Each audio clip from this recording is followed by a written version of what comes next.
여러분 만나서 반갑습니다. 구원에 이르는 지혜 세 번째 시간입니다. 지난 두 시간을 통해서 우리가 배운 것들을 잠시 복습하겠습니다.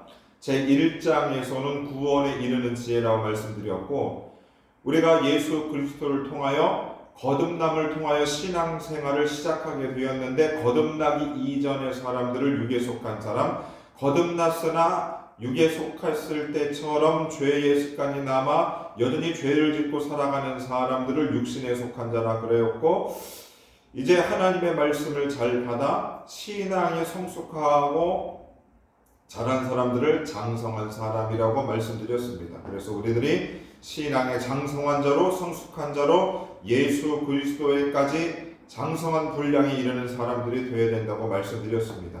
두 번째 시간에는 우리가 무엇을 배웠는가? 이 세상의 누룩을 다 내버리라 말씀드렸습니다. 이 세상의 누룩이라고 하는 것은 무엇이냐? 이 세상의 가르침, 이 세상의 지식, 지혜를 의미하는 것입니다.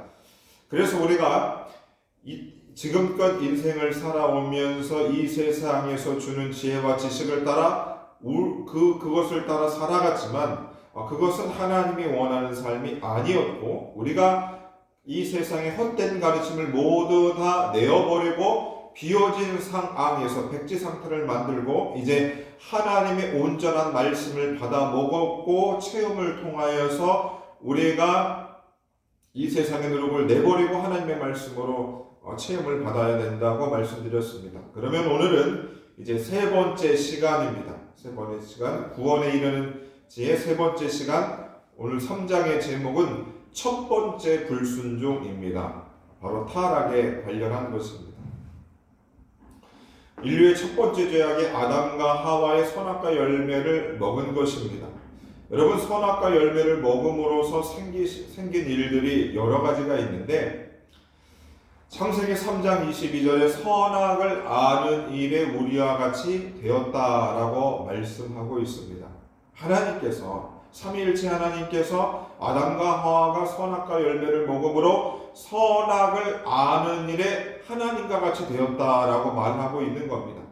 아담과 하와가 선악을 분별할 수 있게 되었다는 겁니다.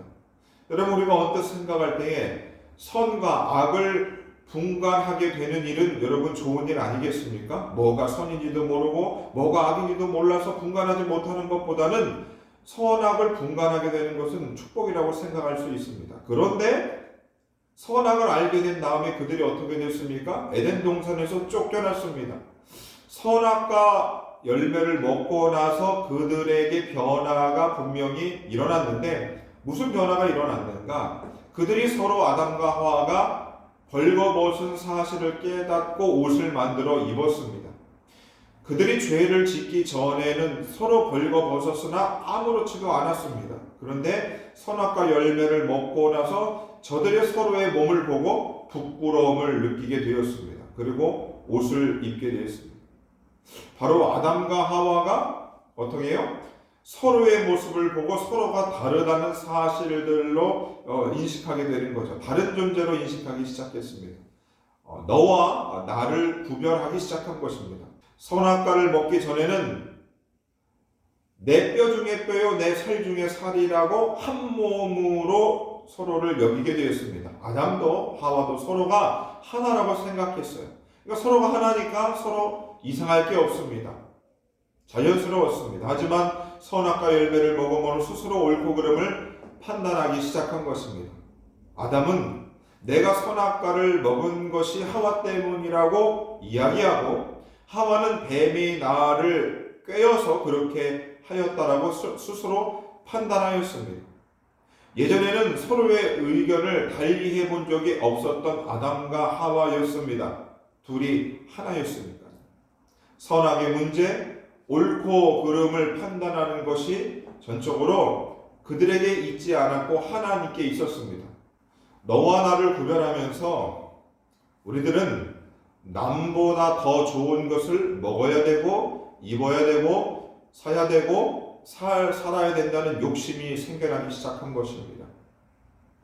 욕심이 잉태한 즉 죄를 낳고 죄가 장성한 즉 사망에 이르게 되는 것입니다.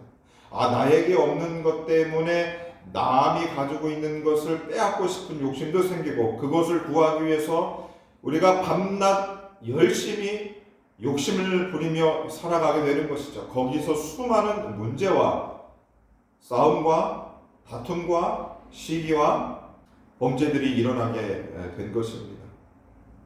선악과를 먹고 에덴 동산을 쫓겨났던 아담과 하와의 후손이었던 우리들, 그 인간의 역사를 여러분 쭉 보시면 사사기에서 이렇게 얘기해서 각기 자기의 소견에 오른 대로 행하게 되었습니다. 자, 그러면 우리가 선악을 판단함으로 생긴 너와 나를 구별하게 되면서 생긴 이 모든 욕심으로 인한 싸움과 다툼과 이 모든 온갖 범죄들을 없애려면 우리가 어떻게 해야 되는가? 우리가 선악을 판단하는 것을 하나님께 두어야 한다는 것입니다. 그 권한을 하나님께 드려야 하는 것입니다. 그런데 여러분 생각해 보세요. 살다 보면 우리가 옳고 그름을 판단해야 할 때가 있지 않습니까? 자, 그러면 판단하지 말고 그냥 가만히 있으라 이런 의미인가요? 아니죠. 옳고 그름의 문제가 생길 때에 그것을 판단해야 될 때 우리가 하나님께 물어보아야 된다는 것입니다. 하나님, 내가 이럴 때 어떻게 해야 되죠? 지금 이런 상황에서 어떻게 판단해야 될까요? 하나님께 질문하고 하나님께 답을 얻어서 우리가 판단해야 하는 것이지요. 그 하나님의 판단하는 내용들, 그것이 어디에다 기록되어 있는가? 바로 하나님께서 성경 말씀에 다 기록하여 주셨습니다. 그래서 성경 말씀을 통해서 우리가 하나님의 선과 악을 정확하게 분별하여서 그것에 따라 우리가 선악을 판단하면 되는 것입니다. 신앙의 장성한 사람은 지각을 사용하여서 연단을 받아 선악을 분별할 수 있게 된다고 히브리 기자는 말하고 있는 것입니다. 사복음서 가운데 예수님께서 어린 아이들과 같이 되지 아니하면 결단코 천국에 들어갈 수 없다라고 말씀하셨습니다. 천국에 들어가기 위해서 어린 아이와 같이 된다는 것은 여러분 무엇을 의미하겠습니까? 어린 아이와 같이 자기를 낮추는 사람이 천국에서 큰 자라고 하면서 어린 아이는 자기를 낮추는 사람이라고 합니다. 누구에게 자기를 낮추는 거죠? 하나님께 자기를 낮추는 것입니다.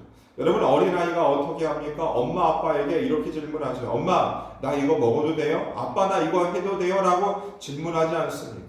마찬가지인 것이죠.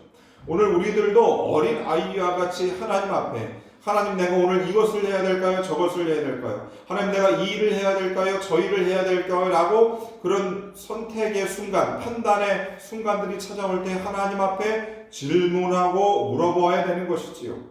자기를 스스로 낮추어 하나님의 말씀을 통해서 하나님께 질문하고 우리가 그것을 가지고 우리 삶을 판단하여 나아가야 되는 것입니다. 하나님께서 선악과를 먹는 날에는 반드시 죽는다고 말씀하셨는데 아담은 죽지 않고 930세까지 살았습니다.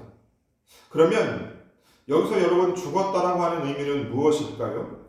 복음서 가운데 예수님의 제자가 부친상을 당했습니다.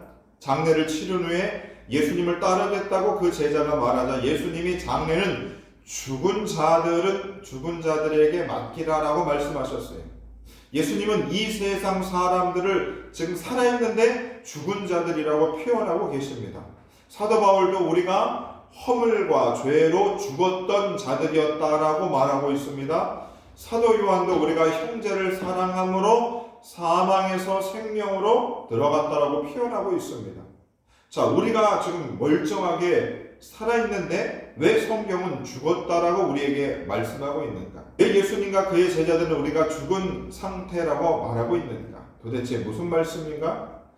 우리 인간은 영과 혼과 육으로 이루어져 있습니다. 평강의 하나님이 친히 너희를 온전히 거룩하게 하시고 또 너희의 영과 혼과 몸이 우리 주 예수 그리스도께서 강림하실 때에 흠없게 보존되기를 원한다라고 데살로니가 전서 말씀에서 기록하고 있습니다. 우리의 육체는 영과 혼과 육으로 되어 있습니다. 자, 그래서 예수님이 죽었다라고 했을 때는 무엇이 죽었는가? 이 영이 죽은 것입니다. 영이 죽은 것입니다. 선악과를 먹음으로 인하여 아담과 하와는 육체는 살아 있었으나 영이 죽은 상태, 그래서 영적으로 죽은 유령과 좀비와 같은 상태라고 볼 수 있는 것입니다. 우리는 이 세상을 살아갈 때에 서로가 영적으로 죽은 줄도 모르고 세상을 살아가고 있는 것이지요. 수많은 영적으로 죽은 사람들이 이 땅을 헐보하고 있는 것입니다. 하나님이 흙으로 사람을 지으시고 코에 생기를 불어넣어 주셔서 바로 생명이 되었다라고 말씀합니다. 살아있는 영이 될 것이지요. 다른 생명체에는 생기를 불어넣지 않으셨는데 오직 사람에게만 하나님께서 코에 생기를 불어넣어 주셨습니다. 영을 우리에게 허락하여 주신 것이죠. 예수님께서 십자가에 못 박혀 죽으시고 부활하신 후에 예수님께서 제자들에게 말씀하셨지. 숨을 내쉬며 이르시되 성령을 받으라 라고 말씀하셨습니다. 성령을 받으라 라고 말씀하셨어요.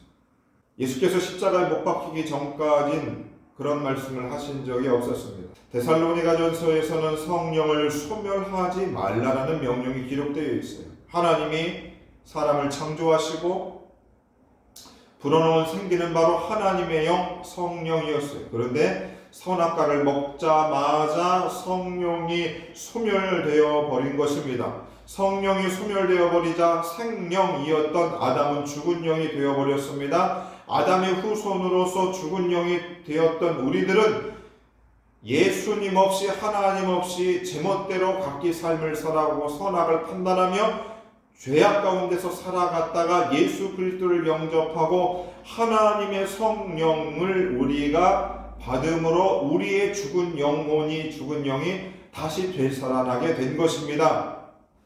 아담 안에서 모든 사람이 죽은 것 같이 그리스도 안에서 모든 사람이 삶을 다시 얻게 된 것이지요.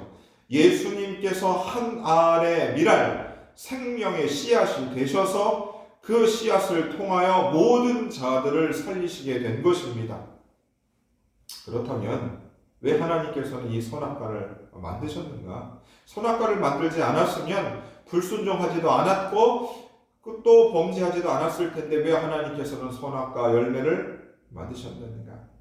아담과 하와가 선악과 열매를 먹을 줄 다 알면서도 하나님께서 왜 그것을 허락하셨는가 생각해 보면 하나님께서는 이유가 있으셨죠. 다 계획이 있으셨습니다.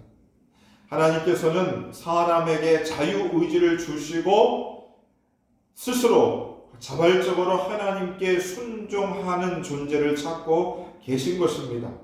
문제는 이 자발적인 순종이 스스로 하나님 앞에 순종하는 것이 가능하냐는 것입니다. 누가복음 15장에 보시면 탕자에 대한 비유가 있습니다. 그 탕자가 아버지의 유산을 받고 떠났던 그가 오랜 유랑 생활을 통해 돌아오게 됩니다. 그러면서 내가 아버지의 아들이라고 하는 칭함 받기를 일컬음 받기를 감당할 수 없다라고 그가 말하였으나 고백하였으나 아버지는 예상 밖의 반응을 보입니다. 이 아들은 죽었다가 다시 살아났으며 내가 잃었다가 다시 얻었다라고 하며 너무 기쁜 표현과 마음을 갖게 됩니다. 진정 하나님께서 원하는 자녀는 누구인가? 불순종의 자리로 나아갔다가 스스로 순종의 자리로 나오는 그 자녀를 하나님께서 원하고 계신 것입니다. 욥은 의인이었습니다. 하지만 자신에게 닥친 그 일들에 대해서 그는 이해할 수 없었습니다. 그는 하나님께 나를 정죄하지 마시고 모든 까닭으로 나와 더불어 변론하시는지 내게 알려달라고 탄식하였습니다. 하지만 욥은 하나님께 후에 회개하게 됩니다. 무엇을 회개하는가? 욥기 40장에서 하나님은 이렇게 말씀하셨습니다. 내가 내 공의를 부인하려느냐? 내 의를 세우려고 나를 악하다 하겠느냐? 욥은 스스로 하나님께서 내게 이런 일들을 벌이신 것에 대해서 스스로 선악을 판단했습니다. 옳고 그름을 판단했습니다. 하지만 하나님은 이것을 책망하셨고 욥은 자신의 잘못을 깨닫고 회개하게 됩니다. 욥의 고백입니다. 나는 깨닫지도 못한 일을 말하였고 스스로 알 수도 없고 헤아리기도 어려운 것을 말하였다라고 말하고 있습니다. 우리 모두 선과 악, 옳고 그름을 판단하는 것을 이제 멈춰야 됩니다. 그리고 그것에 대한 판단과 권한을 하나님께 두어야 되는 것이죠. 그 하나님께 두고 하나님께 우리가 물어봐야 되는 것입니다. 하나님이라면 이런 상황에서 어떻게 말씀하실까? 예수님이라면 이런 일들 가운데서 어떻게 행동하셨을까라고 우리는 늘 질문하며 그 질문의 답을 말씀을 통해서 찾아내고 기도함으로 찾아내서 저와 여러분들이 하나님 앞에 범죄하지 않고 선과 악을 구분하는 일 때문에 하나님의 권한을 넘지 않고 오직 그분의 말씀 안에 순종함으로 나아갈 수 있는 저와 여러분 되기를 바랍니다. 감사합니다.